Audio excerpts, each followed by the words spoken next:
మీ ఊర్లో సీతమ్మ వారి నగలు ఇలాగా అందరూ కలిపి ఇచ్చారు అని చెప్పారు కదా! అవును మేడం. సో, దాని గురించి ఏమైనా పాటుందా? అంటే ఆ స్టోరీ ఏంటి? సీతమ్మ వారి మీద మీరు సాంగ్ రాసారని చెప్పారు. అవును మేడం. ఒక 1½ ఇయర్ మా ఊరు గుడిలో దొంగతనం జరిగి సీతమ్మ వారియు, రాముల వారియు, లక్ష్మణదేవి ఆహా! వెండి ఆభరణాలు ఇవి వెళ్ళిపోయి ఇట్లా తీసుకెళ్ళింది మేడం. అయితే అప్పుడు మా ఊరోళ్ళుండి, "అరే నువ్వు పాటలు పాడుతుంటావు కదరా, ఒకసారి పాట పాడి ఎట్లా దొంగలు తీసుకుపోయారు కదా, దాన్ని అవును. పాట రూపంలో తయారు చేస్తావా" అని చెప్పేసి అన్నారు మేడం. నాకు ఉదయం చెప్తే నేను మధ్యాహ్నం వరకే పాట రాసేసిన. ఓహ్! ఉదయం చెప్పిండ్రు, ఆహా! తెల్లారితే చూసినాం గుడికి పోయి అందరము ఆభరణాలు లేవని. దాన్ని ఇంకా బాధ రూపంలో పాట రాయాలి నువ్వు అని చెప్పేసి మా ఊరు ప్రజలు, మా సర్పంచ్ గారు అడిగితే అప్పటికప్పుడు ఎట్రా అని చెప్పేసి గుడికి వెళ్ళి గుడి ముందర రావాలి, గర్భగుడి ముందరనే కూర్చొని ఆహా! ఎట్లా రాయాలి పాట అని చెప్పేసి ఒక 4-5 స్టైళ్ళు తీసుకున్నా కానీ నచ్చలే. ఓకే. లాస్ట్కు ఒక స్టైలు అద్భుతంగా వచ్చింది. ఆహా! అదే రోజు రాత్రికి మా ఊరు వాళ్ళ సమక్షంలో పాడి వినిపించిన, అవునా? చాలా మెచ్చుకున్నారు నన్ను. ఓకే. ఓకే. అది ఎట్లా పోయిందంటే, కునుకేమైనా తీసినవా రామచంద్ర నువ్వు, కునుకేమైనా తీసినవా రామచంద్ర నువ్వు, పతి సేవలలో మునిగినవా సీతమ్మ నువ్వు, పతి సేవలలో మునిగినవా సీతమ్మ నువ్వు, తోడుగా ఉన్న లక్ష్మణ నువ్వైనా చూడవా, రామబంటువో హనుమ నువ్వెటు పోతువో తెలుపుమా, నీ తల్లిదండ్రుల ఆభరణాలు పోతున్నా పలేదయ, కునుకేమైనా తీసినవా రామచంద్ర నువ్వు, పతి సేవలలో మునిగినవా సీతమ్మ నువ్వు, ఇంటి ఇంటికి చెందలు వేసి చేసినమయ్యా కిరీటం, ఇంటి ఇంటికి చెందలు వేసి చేసినమయ్యా కిరీటం, తల్లి సీతమ్మ మెడలో నువ్వు కట్టిన మంగళసూత్రం, తల్లి సీతమ్మ మెడలో నువ్వు కట్టిన మంగళసూత్రం, బోసిగా ఉన్న మిమ్ముల చూస్తే పోతున్నది మా ప్రాణం, బోసిగా ఉన్న మిమ్ముల చూస్తే పోతున్నది మా ప్రాణం, దోచిన వాడే తెచ్చి పెట్టేలా చూపించయ్యా నీ భయం, దోచిన వాడే తెచ్చి పెట్టేలా చూపించయ్యా నీ భయం, కునుకేమైనా తీసినవా రామచంద్ర నువ్వు, పతి సేవలలో మునిగినవా సీతమ్మ నువ్వు, సీతమ్మ నువ్వు వావ్! అని రాసుకొచ్చాను మేడం. చాలా బాగుంది. అంటే దేవుడి మీద భక్తి చూపించారు. దాని మీద ఆ దొంగల మీద ఉన్న కోపాన్ని కూడా చూపించారు. చూపించిన.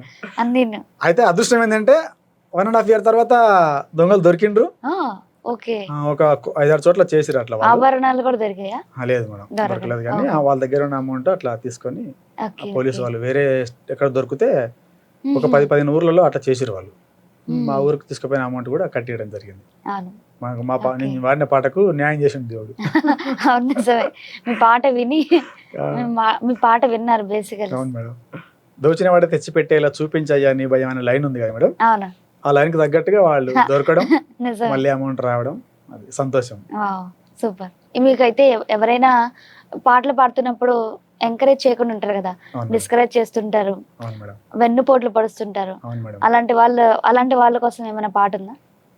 ఇదైతే 100% ప్రతి ఒక్కరికి జరిగే, అవును. సమాజంలో అందరికి జరిగేది మేడం. అవును. ఎంకరేజ్మెంట్ అనేది తక్కువ, అవును. ఎగతాళి చేసే వాళ్ళు ఎక్కువ కానీ అదే. ఎంకరేజ్ చేసే వాళ్ళు తక్కువ ఉంటారు. అవును. ఎంకరేజ్ చేసే వాళ్ళు ఉండడం అదృష్టం. అవును. అది ప్రతి చోట అదే ఉంది కదా మేడం. మీకు మీ వైఫ్ దొరికినట్టుగా. మాకు మా వైపు దొరికినట్టు అవును. వాస్తవం. మనల్ని మనం మెచ్చుకోవడం గొప్ప కాదు మేడం, మనల్ని అవును. పక్కులు మెచ్చుకోవాలి. అవును. మెచ్చుకోవాలంటే వాళ్ళకి గొప్ప మనసు ఉండాలి. నిజమే. నాకు నా పాటలు చూసి నన్ను చాలా మెచ్చుకునే వాళ్ళు మా ఊరు బ్రాహ్మణ్స్, చింతా లక్ష్మీ రమేశం అని చెప్పేసి హుహు. మా ఊర్లో సెటిల్ అయ్యారు మేడం. వాళ్ళు హైదరాబాద్ అయితే హుహు. Retire 2 employees. స్వేచ్ఛ హుహు. జీవితం కోసం మా ఊరికి వచ్చారు వాళ్ళు. ఆహా! వాళ్ళు బ్రాహ్మణ్స్, వేదం తెలిసిన వాళ్ళు. ఓకే. నేను ప్రతి పాటను రాసి వాళ్ళకి పంపిస్తాను మేడం. హుహు. తప్పొప్పులు ఏమైనా ఉంటాయి, కొంచెం బాగా చదువుకున్న వాళ్ళు, ఓకే. ఎడ్యుకేషన్ ఉన్న వాళ్ళు కదా, అవును. తప్పొప్పులు ఏమైనా సరి చేస్తారని పట్టేస్తాను. ఆహా! నానా నరేంద్ర అన్నీ నువ్వే సెట్ చేసావు, మళ్ళీ మేమేం సెట్ చేయాలి నానా అంటారు వాళ్ళు. ఆంధ్ర ఓహ్! లాంగ్వేజ్ మేడం వాళ్ళది, అవునా? చాలా ఓకే. మంచిగా ఉంటుంది. నువ్వే మంచిగా సెట్ చేసుకొని పంపిస్తావు నాన్న, మళ్ళీ మేము సెట్ చేసేది ఏముంది చెప్పు అని చెప్తారు వాళ్ళు. వావ్! అట్లా వాళ్ళు కూడా ఇట్టే అంటారు, ఏంది హ్మ్. అసలు నాకు అర్థం కాదు, నీ నీ పాట ఏది, నీ విధానం ఏంది, వైరం ఏంది, నీకు పాటల మీద ఎందుకు ఇట్లా ఆ! షాక్ అవుతాను అసలు నేను అని చెప్తుంది అవును. అమ్మగారు. ఇద్దరు అంటారు. ఆహా! అయితే ఫస్ట్ పాట నేను మా దగ్గర కొల్లాపూర్ స్టూడియోలో రికార్డ్ చేసిన మేడం. మనిషి జీవితం మీద, మనిషి డబ్బు వెనుక పరిగె చేస్తున్నాడు, బంధాలు దూరం పెడుతున్నాడు అని చెప్పేసి మొదటి పాట నేను రికార్డ్ చేసిన పాట. ఆ పాట మా ఊరు సమక్షంలో దేవాలయంలో రిలీజ్ చేసిన. దాదాపు ఒక 40 మంది వస్తే అందరు కన్నీరు పెట్టింది ఆ పాటకు. అప్పుడు మా ఊరు ఆ బ్రాహ్మణ్స్ వాళ్ళు, నీకేంది అసలు, ఎంత కష్టం అనుభవిస్తే ఇలాంటి లిరిక్స్ రావు అని చెప్పేసి అన్నారు మేడం. ఆ పాటను ఒకసారి వినిపిస్తాను. అంటే మనిషి ఎంత సంపాదించుకున్నా, ఎన్ని కోట్లు సంపాదించుకున్నా, ఎన్ని బంగ్లాలు సంపాదించుకున్నా చివరికి ఏమి రావు, మట్టిలో కలిసిపోవాల్సిందే, 6 అడుగులు మాత్రమే సొంతం అని చెప్పేసి ఆ పాట రూపంలో వస్తుంది. ఎవ్వరు నీ వెంటరారు, ఎవ్వరు నీ వారు కారు, ఎంతున్న నీదైతే కాదు, ఏదున్న నీ తోడు రాదు, 4 రోజుల నాటకమే జీవితం, నటించిపోరని పాత్ర ముగిసేదాకా, ఎవ్వరు నీ వెంటరారు, ఎవ్వరు నీ వారు కారు, ఎంతున్న నీదైతే కాదు, ఏదున్న నీ తోడు రాదు, ఉదయము నిద్రనే లేచింది మొదలు, తల్లడిల్లు తావు ఎన్నెన్నో ఆశలతో, అమ్మా నాన్నలని భార్యా పిల్లలని ఆగమైపోతావు ఈ పేగు బంధములో, ఎన్నెన్నో బంధములు నువ్వల్లుకున్న, వెళ్ళిపోయేటి నాడు నిన్నాపలేవు, ఎంత సంపదనైనా నువ్వు కూడబెట్టినా, ఒక్క నిమిషము అయిన ఆయుస్సు నీయవు, ఎవ్వరు నీ వెంటరారు, ఎవ్వరు నీ వారు కారు, ఎంతున్న నీదైతే కాదు, ఏదున్న నీ తోడు రాదు, ఏదున్న నీ తోడు రాదు అని రాసిన మేడం. సూపర్ మీనింగ్, అసలు ఎంత మీనింగ్ ఉందో ఆ సాంగ్ లో. అంతా ఏడ్చిరు ఆ పాటకు. ఒక 60 మంది దాకా వచ్చారు. రాజకీయ నాయకులు పిలిపించిన, అందరూ కన్నీరు పెట్టి. చాలా బాగుంది. ఫస్ట్ పాట, నా ఫస్ట్ పాట మేడం అది. ఒకటి. రెండో పాట వచ్చేసి ఒక స్టోరీ మేడం, అది నేను తయారు చేసుకున్నా. ఎవరన్నా ఈ మీ ఛానల్ ద్వారా నేను చెప్పాల్సుకున్నా అంటే, ఆ పాటకి నాకు సరైన ఒక ప్రొడ్యూసర్ దొరికితే ఆ పాటను ఒక జాతర సెట్ రూపంలో చేసి అద్భుతంగా చేయాలని ఒక ఆశ. దయచేసి మీ ఛానల్ ద్వారా ఎవరైనా దొరికితే మాకు ఆ సహకారం అందించాలని కోరుకుంటున్నాను. ఖచ్చితంగా దొరుకుతారు. ఇంత టాలెంట్ ఉంది కాబట్టి ఎవరైనా గుర్తిస్తారు. అయితే ఆ పాట ఎట్లా రాసినా మేడం అంటే, ఒక ఊహ. ఒక రోజు రాత్రి 8:30-9 అయింది మేడం, పడుకున్నా. ఆలోచన వచ్చింది. ఫస్ట్ శివ జాతర, మా ఊరు పక్కల శివాలయం పెద్ద జాతర జరుగుతుంది, పరమేశ్వర జాతర అని, శివుని జాతర. ఆ జాతర ఊహించుకున్న, జాతరలో ఫుల్ జనం వస్తారు కదా మేడం జాతరకి.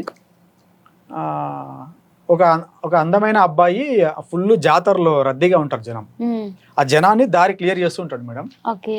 వచ్చిపోయే భక్తులకి దారి క్లియర్ చేస్తూ ఉంటాడు. జాతరకి ఒక అమ్మాయి వస్తుంది ఆ దేవుని దర్శించుకునేకే. ఆమె కూడా అందంగా ఉంటది. ఆ అమ్మాయి వచ్చినప్పుడు ఈ అబ్బాయి దారి క్లియర్ చేస్తుంటాడు. ఆ అబ్బాయిని చూసినప్పుడే అబ్బాయి బాగుండని చెప్పేసి ఫస్ట్ చూపులోనే ప్రేమలో పడిపోతుంది. ఆ అబ్బాయి క్లియర్ చేసిన దారి గుండా ముందుకు వెళ్ళిపోతుంది. వెళ్ళిపోయి దేవుని దర్శించుకొని తిరిగి మళ్ళీ బయటకు వచ్చిన తర్వాత ఆ అబ్బాయిని చూస్తే ఆ అబ్బాయి కనపడాడు, అబ్బాయి కనిపించాడు.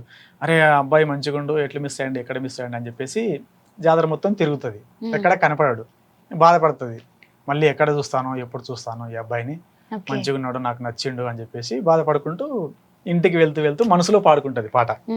ఎట్లా పాడుకుంటది అంటే, ఏ ఊరు పిల్లగాడో వాడు, ఏ ఇంటి చిన్నవాడో, ఏ ఊరు పిల్లగాడో వాడు, ఏ ఇంటి చిన్నవాడో, జాతరలో దారిచ్చిండో వాడు, నా మనసేదో చేసిండో, బహుబాగా నచ్చినాడో, నాకు గుండెల్లో గుచ్చినాడో, ఏ ఊరు పిల్లగాడో వాడు, ఏ ఇంటి చిన్నవాడో, జాతరలో దారిచ్చిండో వాడు, నా మనసేదో చేసిండో,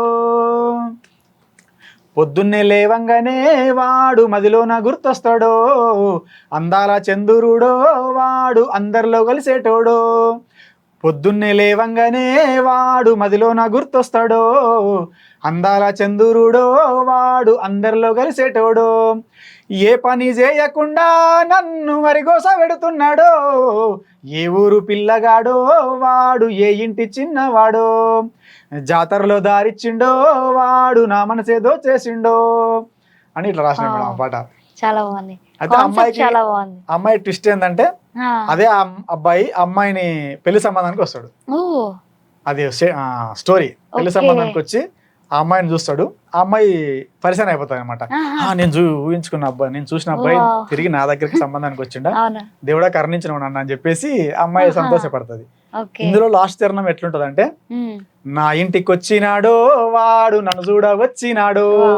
నా ఇంటికి వచ్చినాడో వాడు నన్ను చూడ వచ్చినాడో, ఆ శివుడు కరుణించిండో వాణ్ణి నా జోడి చేసినాడు అని పాట ముగిస్తాడు. Wow.